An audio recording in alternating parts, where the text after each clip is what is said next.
Thanks, Madison, and welcome everyone. Today we are talking about global fintech investment and trends to watch in 2019. To help set the stage, we're going to start with a brief synopsis of financing trends in 2018, including annual funding, geographic investment trends, and key drivers that fueled fintech's record year. Then we'll spend the bulk of our time drilling into our predictions, where I'll spotlight emerging investment themes, market indicators, and technologies that we're watching. I love to make these discussions as interactive as possible, so for clients, we'll be doing a Q&A session at the end. If we don't get an opportunity to answer it, then I'll be sure to follow up directly. As a quick refresher, at CB Insights, we define fintech broadly and track over 10,000 private and public market fintech companies using the CB Insights platform. Within fintech, one way we track trends is by industry verticals like alternative lending, real estate tech, payments, among others, all of which we'll be covering in today's briefing. Before we dive in, some key takeaways. 2018 was a record year for funding and deals to VC-backed fintech. Deals started to shift away from the early stage, that is the seed and the Series A, as investors made more concentrated bets in perceived vertical leaders. And this year also saw 16 new fintech unicorns as a result of the availability of capital in the market and a record number of $100 million plus mega round investments, all of which we'll be drilling into in the next slides.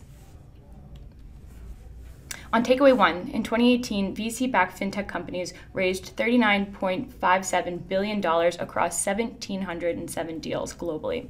Deals were up 15% year over year, while funding surged 120%. The surge in funding was driven by multiple mega rounds, as we mentioned earlier, the largest of which was Ant Financial's record $14 billion investment in Q2 18. From a quarterly perspective, Q4 18 saw three-quarter lows for global VC-backed fintech deals with just 400 deals, but deals still remained above 2017's levels. A slight pullback was unsurprising after 3 quarters of record deals and again was still an annual record. On funding, every region saw annual financing grow.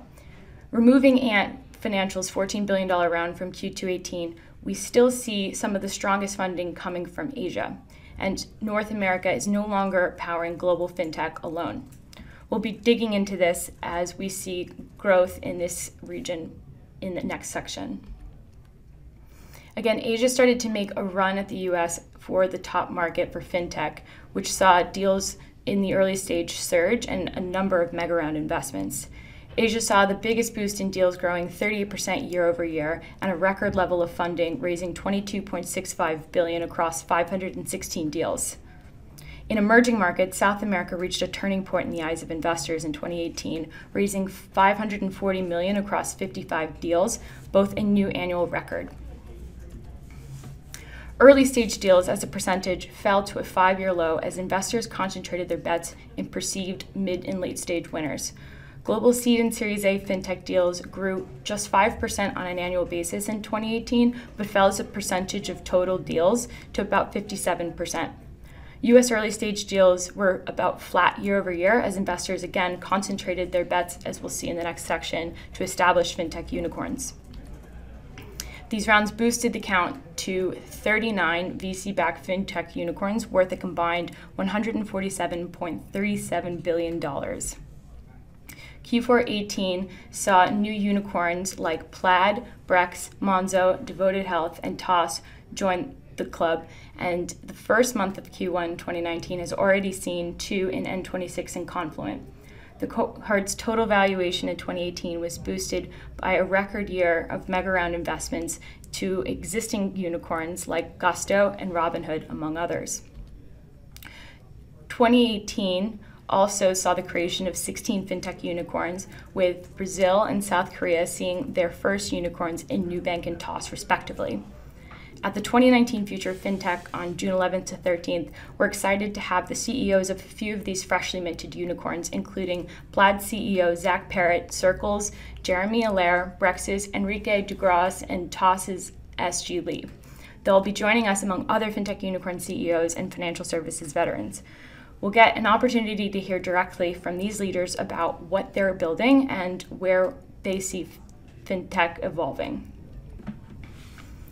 Again, many were created as their valuations grew on the back of multi-mega round investments. 2018 saw a record of 52 of these larger investment rounds that were combined worth $24.88 billion. This was not just driven by increased check sizes, though, but also by the absolute number of investors putting money to work in fintech, and that there were more of them. The number of investors in fintech startups reached a new high of 2,745. Of those, corporates and CVCs participated in more fintech deals. This also helps explain the record number of deals and the record number of unique fintechs that have raised funding, which now is nearing 1,500. What is personally most exciting is that fintech is happening on a global scale. The geographic distribution of deals is starting to spread as deals outside of core markets are growing, outside of the US, the UK, and China respectively, which accounted for 61% of deals in 2018, which suggests that, again, fintech deal hubs are starting to emerge globally, and ones we're going to watch this year that I'll take you through in our next segment, our 2019 fintech trends to watch. When we started thinking about where the future of fintech was going, it was critical for us to understand where we had been. So in the spirit of holding ourselves accountable, we reflected on our 2018 predictions and where we were right, and optimistically where I believe we were personally a bit too early, which we included in this report and I won't go through now. But these also became central themes for our fintech research in 2018 and were included in our teardown series on JP Morgan, Goldman Sachs, and Amazon and financial services, among many others. 2019 will be no exception, and above all, it will be a strong year, irrespective of funding. What we've laid out here is a roadmap that can be broken out into three key themes: technology, market, and investment trends. Diving right in, our first trend is that the rebundling trend continues and will be more laser focused on one product rather than rapid fire iteration. And where we see that heat focusing is on deposits.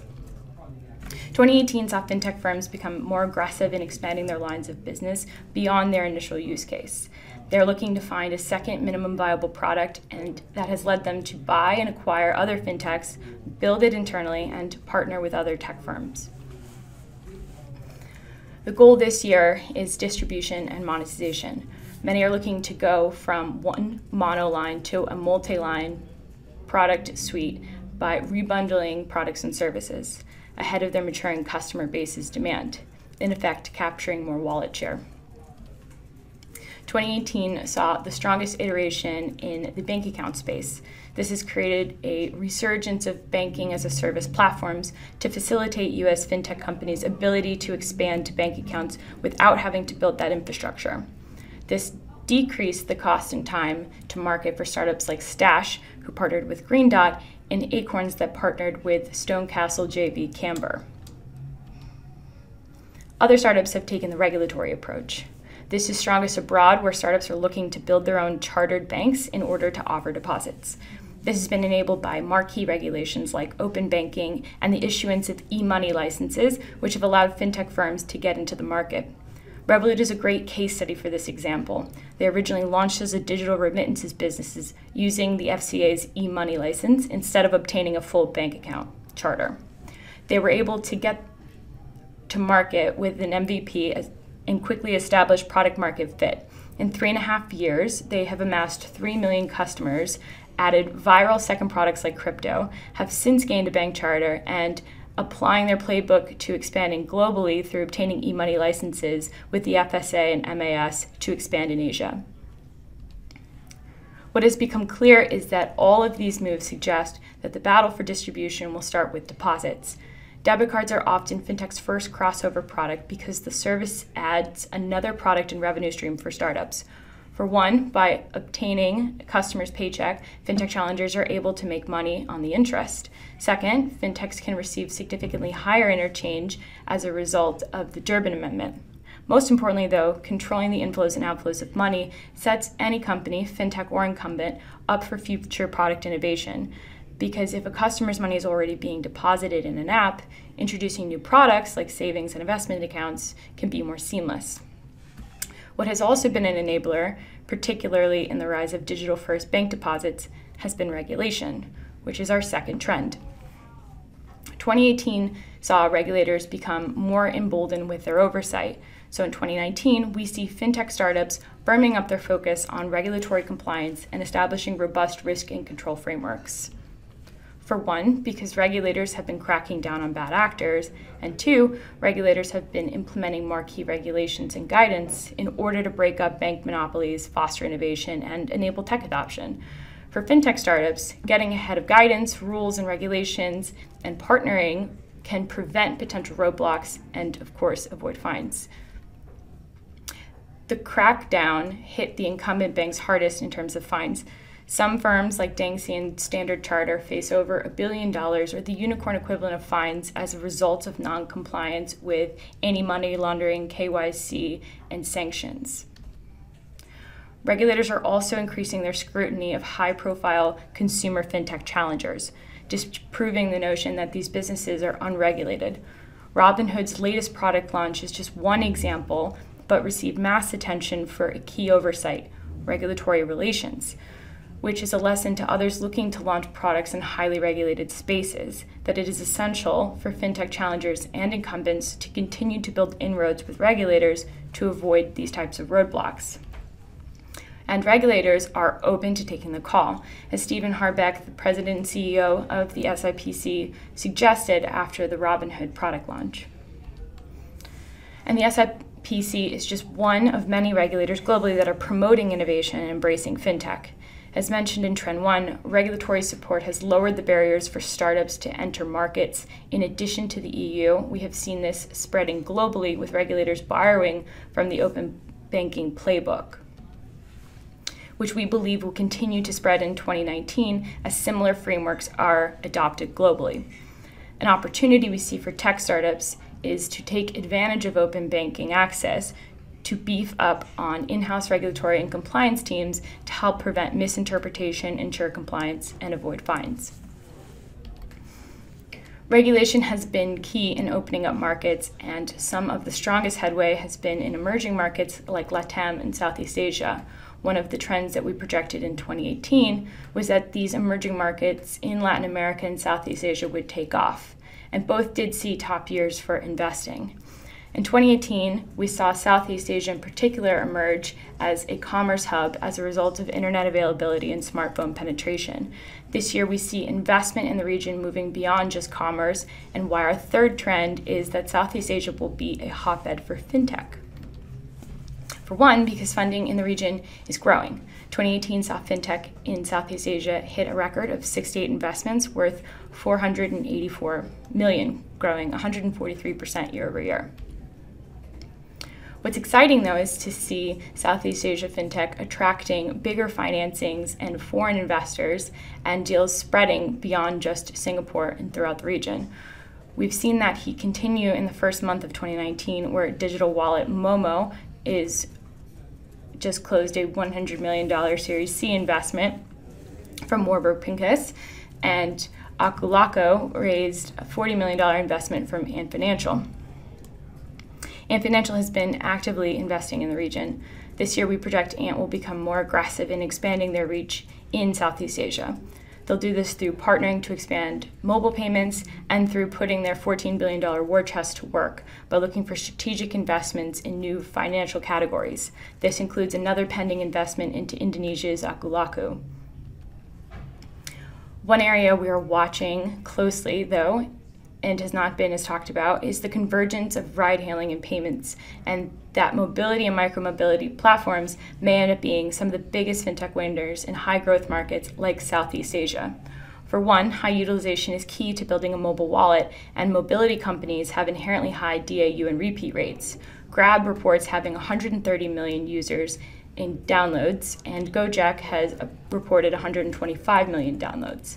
Second, both are rebundling services beyond transportation to other on-demand services like e-groceries, as well as getting more aggressive in financial services in payments, lending, remittances, and insurance. Both also have the cash to invest more deeply in fintech. Grab reportedly raised a $3 billion investment last year that could add up to $2 billion more at an $11 billion valuation. Meanwhile, Gojek is actively raising a reported $2 billion round at a $9 billion valuation. Both have been putting their funding to work, with Grab launching their payments arm, GrabPay, which has reportedly opened 1 million bank accounts and is leveraging e-money licenses to expand to other regions. Gojek, meanwhile, has their platform, GoPay, and has been building out their ecosystem through a series of fintech acquisitions, most recently picking up the Philippines blockchain company Coins.ph. Third, mobile penetration and adoption exceeds the number of bank accounts, and the region has an untapped, unbanked population that both will look to compete for. These are just two examples of internet platforms expanding into payments and what we see as a broader global trend, which helps set us up for our fourth trend. Internet platforms will look to become a one-stop super app and borrow from the Ant Financial and WeChat in China playbook. While many are taking different product approaches, they are aligned on leveraging QR codes as an entry point to digital payments. Strong mobile payments adoption has come from regions with strong mobile availability as well as increased internet availability and large unbanked populations. In China, Ant Financial's Alipay and Tencent's WeChat were the earliest pioneers of leveraging QR codes to transition the country to a cashless mobile-based economy. In 2 years, Chinese citizens went from transacting an estimated $1 trillion through mobile payments to $15.5 trillion in 2017. By 2020, mobile transactions are forecasted to grow to $45 trillion, making China near cashless. Having proved that QR code and mobile payments are scalable has served as a playbook for other platforms in other countries globally. This is particularly true in Latin America, another high-growth market that embodies the same macroeconomic factors ripe for QR code payments. Mobile payments and fintech is powering the growth of Mercado Libre. The e-commerce player has grown their QR payments platform to an estimated value of $2 billion, and they report the majority of that activity is taking place off-platform. In cash-heavy Japan, leading messaging app Line is looking to build an ecosystem resembling Alipay/WeChat Pay. Line has ambitious expansion goals for Line Pay and has started to expand into other financial businesses through partnering and investing. This includes with Mora, the digital brokerage and wealth management services, as well as partnering with Sampo and investing in Just In Case to expand into insurance. And again, some of the strongest traction in Southeast Asia has been driven by ride-hailing apps Grab and Gojek, which have emerged as leading mobile payments players. This year we'll see the two go toe-to-toe to be the region's leading super app. Moving from markets to technology, our next trend is the rise of fintech disrupting the payday loan by unbundling the paycheck. For one, household debt has reached an astounding $13 trillion, and within that, some of the key contributors include student loans, which account for $1.4 trillion, auto loans, which account for $1.25 trillion, credit card debt, which accounts for $850 billion, and home equity debt, which accounts for $440 billion.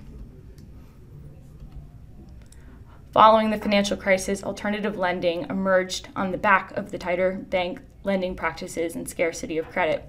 We saw the first alternative lending startups gain traction by going direct to consumers to head off debt. This included one of the earliest alternative lenders, Lending Club, which offered peer-to-peer loans and auto refinancing. Student lender, SoFi, credit card payoff Upstart, and home equity renovation lender, GreenSky. While many still do use the D2C approach today, the next iteration of fintech firms are going direct to the source and are unbundling the paycheck to alleviate and prevent predatory debt.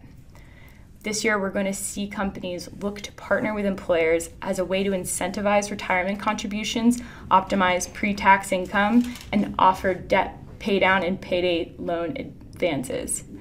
For employers, this keeps their employees engaged, alleviates distracting financial stress, and for employees, creates loyalty and financial leverage. By partnering with employers, Startups get access to offer salary-linked benefits without necessarily being a lender or taking on the financial risk, since the advances are tied to earned income, meaning they only cover the amount that has been earned. It also provides the startup with bank account data like salary information, inflows and outflows of cash, and gives startups better visibility to underwrite the risk of default. Startups in this space include US-based Earnin, which has crossed 1 million app downloads and partners with white-collar employers. And this also includes UK-based Salary Finance, which will look to debut in the US this year and has moved into the earned income space. Also disrupting payday is Gusto. The unicorn HRIS platform provides HR benefits administration, payroll automation software, and is helping 60,000 SMBs, which is roughly 1% of SMBs in the US. At the CB Insights Future Fintech Conference last year, CEO and co-founder Josh Reeves announced Flexible Pay. Flexible Pay is the company's digital paycheck advancement service that allows employers to offer earned income to employees in advance of traditional biweekly pay cycles. The company has also been looking for ways to grow distribution, and in addition to shipping products, has been integrating with other services to help employers offer more investment benefits, like 529 college saving plans with Grad Advisor and 401k contributions by integrating with Guideline. Investing is the central theme of our sixth trend, and one that we've been seeing more fintech companies looking to open the market up for investors and diversification. This year, we will see more innovation in investing as new investment platforms and asset classes emerge. The consistent goal has been to democratize investing. The first iteration of investment-focused fintech were focused on creating alternative access points to investing in and lowering the barriers of entry, namely cost and transparency. Now we're seeing startups creating access to new asset classes and commercial availability, as well as in tandem, companies leveraging new investing models to tap existing asset classes. Again, the first wave of investing apps lowered the barriers for investors to access existing markets with tech.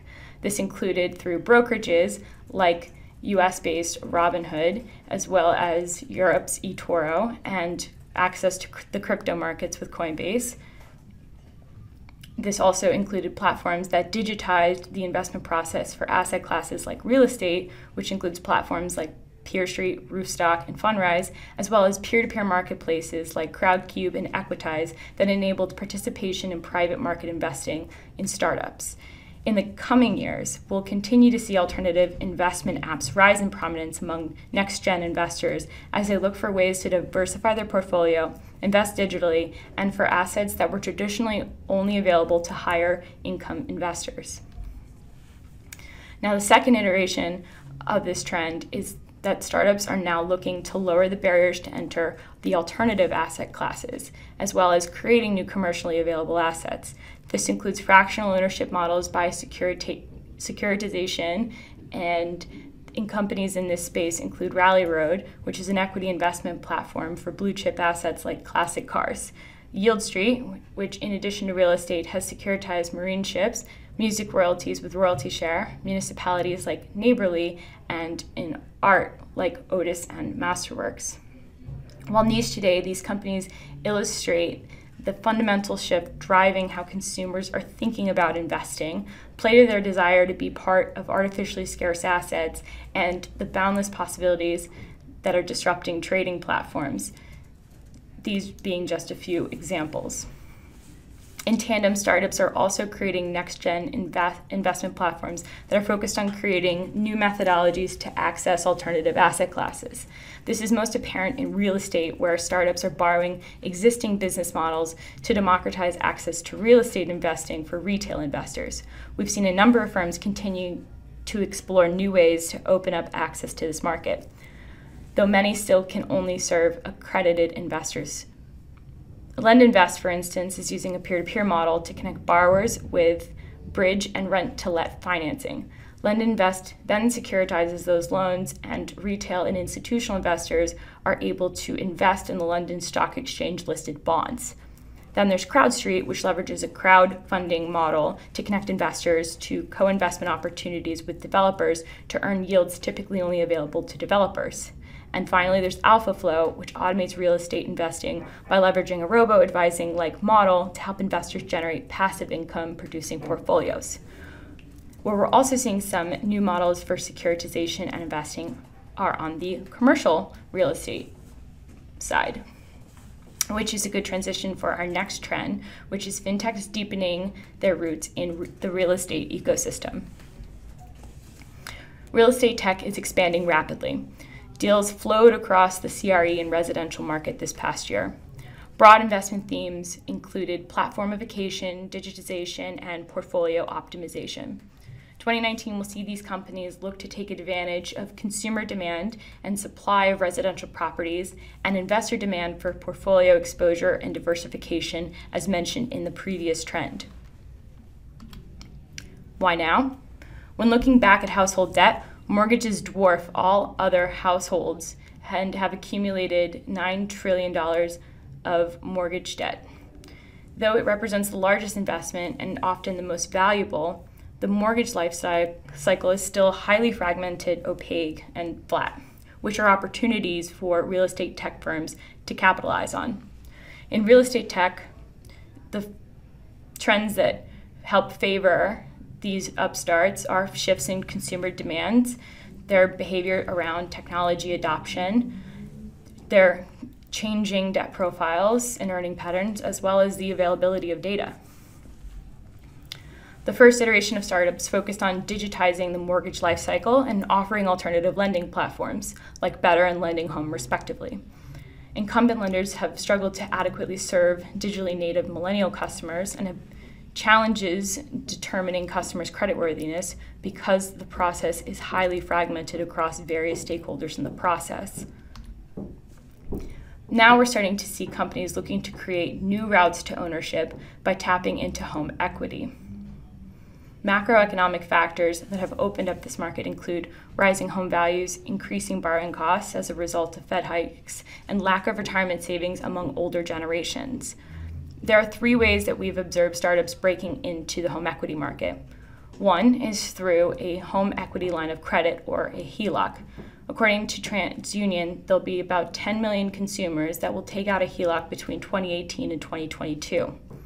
Figure is a platform for acquiring a HELOC, as well as a home improvement loan or a home buy leaseback offering for retirement. Concurrently, Figure is building a blockchain protocol for the origination, custody, trading, and securitization of whole loans and other assets. Another is through equity share or reverse mortgages, which allows homeowners to sell a percentage of their home upfront without recurring payments, and proceeds are shared among lenders when the home is sold. Unison is an example of a company working in this space. The third is the rent-to-own space, which allows homeowners to sell a piece of their home's equity and then periodically buy back equity via principal and interest payments. Early-stage companies innovating in this space include Irene and EasyKnock, which allow homeowners to refinance their debt by buying their home in cash and then renting it back to them. These business models are abstracting away the mortgage and shifting friction and uncertainty away from consumers. Some startups are also looking to make all cash offers for home buyers. It's no secret that cash is king, and this is especially true in real estate, where all cash offers are table stakes in hotly demanded real estate markets and a preference for sellers over mortgages. Companies looking to give buyers the same cash-like guarantee advantage include Seattle-based Fly Homes, which is a real estate brokerage that acts like a quasi-intermediary home buyer to make all cash offers to sellers on behalf of the buyer. The seller is incentivized by an extended 60-day move-out window, as well as the all-cash offer. Then there's New York-based Ribbon, which backs buyers, sellers, and realtors with the power of a guaranteed home transaction. If a buyer can't secure a mortgage in time for close, Ribbon will pay for the house itself and give the buyer extra time to get financing pending Ribbon's underwriting review for the guarantee. Others are reimagining what the definition of a mortgage is, and ones that we're also watching for continued disruption in are being enabled by the rent-to-buy home equity ownership market we discussed. One way that these companies are unique is that they're building a fractional ownership model for real estate, which ties to our investment trend from earlier. This includes companies like San Francisco-based Divvy. Divvy buys a home and enables renters to make monthly contributions to a down payment and own more of the home over time. Verb House is another, which allows consumers to move in with a lease today with an option to purchase in the future. Fractional ownership models could potentially open up a new pool of homeowners from renters and is good for consumers because it disincentivizes buying too much of a home among other alignments. This would also have downstream effects on other areas of fintech looking to break into home buying as part of the broader mortgage process, namely insurance. Zooming out and looking at the mortgage process today, we have been watching insurtechs integrating at the point of mortgage and closing. Lenders using Blend Labs, for example, represent more than 25% of total U.S. mortgage market, with $60 billion in mortgage applications flowing through its software since 2017. In August of last year, Blend launched a home insurance agency. And it won't stop at just home insurance. Other insurtechs we're watching are looking at disrupting the $15 billion title insurance market and gained traction in 2018. States Title acquired North American Title to better predict the risk of title defect. Spruce, a digital title insurance and escrow agency, which works with lenders and real estate companies, is nearly live in all states. And then there's Qualia, which represents and provides cloud workflow technology to title, escrow, and as part of the closing process, reports having about 5% share of the national real estate market. One horizontal area we're watching for development in is the rise of impact investing, which is our 8th trend. While going green is not necessarily new, we have seen renewed demand driving how environment, social, and governance, or ESG, scales. For one, this is a global priority. 2, it has proven market returns and economic impact. And 3, it is positioned well to take advantage of the massive demographic shifts occurring in the market. Going into the CB Insights platform, using the sentiment tool, we can see mentions of impact investing and ESG are on the rise. Looking through some of the mentions, we noticed this trend of investors looking for ways to invest in this trend, which today includes ETFs that align with investors' values, screen out others, and an upward trend of investing based on social and ethical returns, which we believe in turn will boost the demand for creating access to these types of assets. And though it's early, these issues will start to intensify as global concerns come into play and will widen the market for investors. Also fueling interest in ESG and impact investing are the UN's Global Sustainable Development Goals, or the SDGs, which will be top of mind for policymakers in the coming years.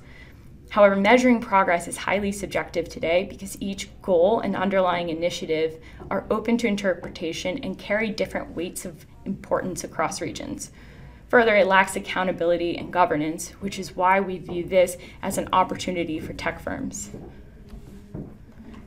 At the core of quantifying progress and measuring impact is data. Today, there is no FactSet, Moody's, or Fitch gold standard equivalent of green data. Though we saw in the news that Fitch is looking to get into this space, today we have alpha, numeric, and other standards, but nothing is consistent, which is essential. This will also ring true in the investment community. As of 2016, global sustainable investment assets reached nearly $23 trillion and were projected to grow.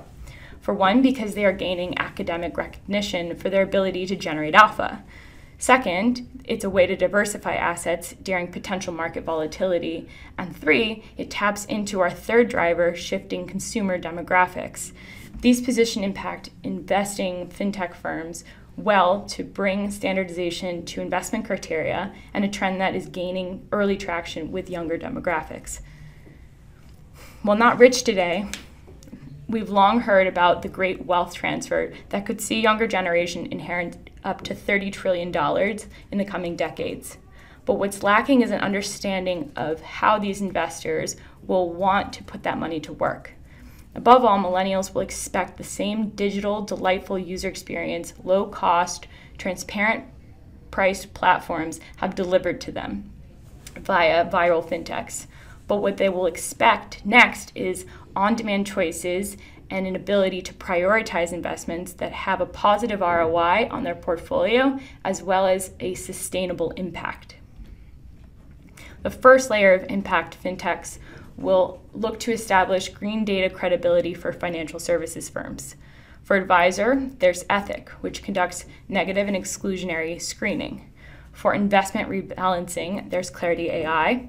On credit ratings, there's Sigma Ratings. Within real estate, there's Measurable. And for data integrity, there's True Value Labs. While most of these appeal to the enterprise, we're watching for the next layer of impact fintech to establish credibility with consumers, namely with the next generation of investors. Investors who increasingly want investment portfolios that align with their values. Further, they are doing so ahead of the great wealth transfer. This includes digital-first banks that use impact investments to generate interest on deposits and savings, like Aspiration, investing platforms that automate wealth management and allocate assets across thematic investment funds and ETFs, like Open Invest, and lending, with companies offering investment accounts that allocate assets to community development financial institutions, or CDFIs, which is the core offering of C-Note. To grow distribution and increase engagement, we expect to see fintechs with scale looking to tap into ESG and impact investing in the coming years. Moving now to investment trends, our ninth trend is the lack of fintech M&A by banking continuing this year. Despite new challenges and the viral fintechs that are gaining ground, banks are going to continue to build rather than buy fintech this year. In Europe, where the challenger bank movement has grown virally among consumers, this year saw many high street banks toss their hat into the digital banking ring, but none have been able to thwart fintech's growth. Three challengers we surfaced last year as those to watch, including Revolut, N26, and Monzo, grew significantly, expanded to new markets, iterated on product, and raised mega-round investments at unicorn valuations. Broadly, 2018 saw incumbents looking to boost their digital capabilities by launching a wave of products, with JP Morgan launching Fin, the rebranded consumer-facing app, Goldman looking to expand markets to the UK, and Citi planning to launch its PFM to non-Citi customers. But while banks continued to embrace mobile banking, they still missed on mobile UX and UI, which is integral to acquiring and engaging the next gen of consumer. Square Cash hit the top of the App Store, a feat unheard of for a fintech regulated typically to the finance category, whereas JP Morgan's Fin and TSB have yet to break the top ranks in the finance category. And despite having the capital, we believe banks will remain trigger-shy on acquisitions for three main reasons: regulatory barriers and the hurdles it takes to get M&A deals through antitrust, as well as the highly fractured state-by-state process in the US. Second, legacy technology, which is not as easy and agile to integrate with cloud-based technologies. And third, and less talked about, is the cultural barriers and the reluctance to carry inflated goodwill values on balance sheets, which pose challenges for incumbents looking for fintech startups. Where we might see some consolidation is in categories that align with incumbents' key objectives, where insurgents are attracting customers virally, and where technology is a key differentiator. What is more likely is that we see the largest fintech unicorns become more active on the M&A front, as we saw firms like Stripe picking up Index and Credit Karma picking up Penny and Approved last year, which brings us to our last trend. Trend 10, no-go for fintech IPOs in 2019. 2018 started the year with 25 fintech unicorns valued at $75.9 billion and saw 2018 pick up 16 more. Despite hype, only 3 fintech unicorns went public, with Adyen being the only one to make a record public debut in Europe. The Netherlands-based payments processor saw shares surge 98% on the first day of trading, and since has had their market cap top 13.44 billion euros. Meanwhile, alt lending unicorns Green Sky and Funding Circle have not fared as well and have been struggling in the public markets. Seeing the public market perception crush fintech's valuations and market uncertainty may disincentivize going public for some of these potential IPO candidates. Again, and many of those IPO contenders are well-funded and do not necessarily need to go public, having come off of a record year for mega rounds worth a combined $24.88 billion. One of the most hotly debated IPO prospects is Stripe, the global payments provider, which has shot down rumors for years, instead is remaining aggressively focused on expanding its tech stack and expanding into new markets like Southeast Asia and India. According to Bloomberg, Stripe's sales are roughly $1.5 billion annually. Stripe supports businesses in over 120 countries, payments across 130 currencies, and provides services ranging from fraud prevention to accounting. But again, CEO Patrick Collison remains focused on product iteration and is fresh off a $245 million capital raise at a $20 billion valuation. He even reshuffled his CFO to product, leaving the hot seat open. This is something that we'll be digging into in an upcoming strategy teardown on Stripe, and is one of our topics that we'll be reporting on in the coming year. But if you take nothing away, it's that the fintech ecosystem is incredibly rich, and there is no shortage of disruptive developments ahead in 2019. With the time remaining, I'm going to turn it over to a few of the customer question submissions that we got earlier in the week. But again, please feel free to reach out to us directly.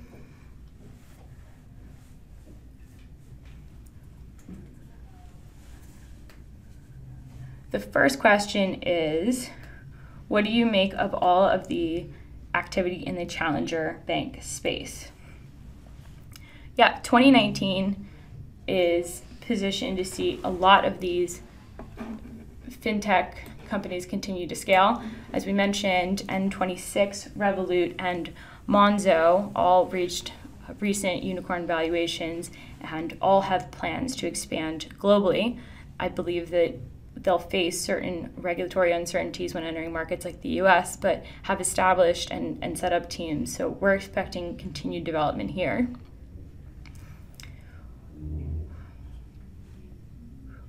What category or trend are you most excited to follow?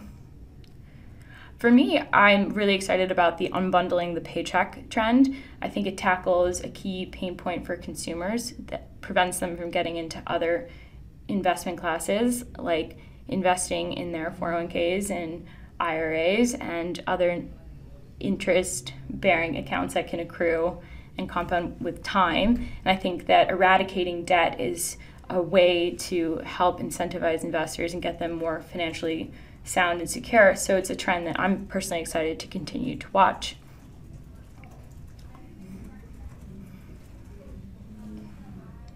What TechFin are you expecting to expand more aggressively globally? Well, this is one that we touched on a bit, and I think that Ant Financial is well positioned, and they're doubling down right now in Southeast Asia. They, again, have raised a $14 billion investment, have a war chest to make acquisitions and investments in the region, and are excited about building out their payments capabilities through not only just investing in, but partnering with local players. And we are coming up on time, so with that, I'm going to turn it back over to Madison, and please feel free, again, to reach out to us directly. Thank you again for joining us.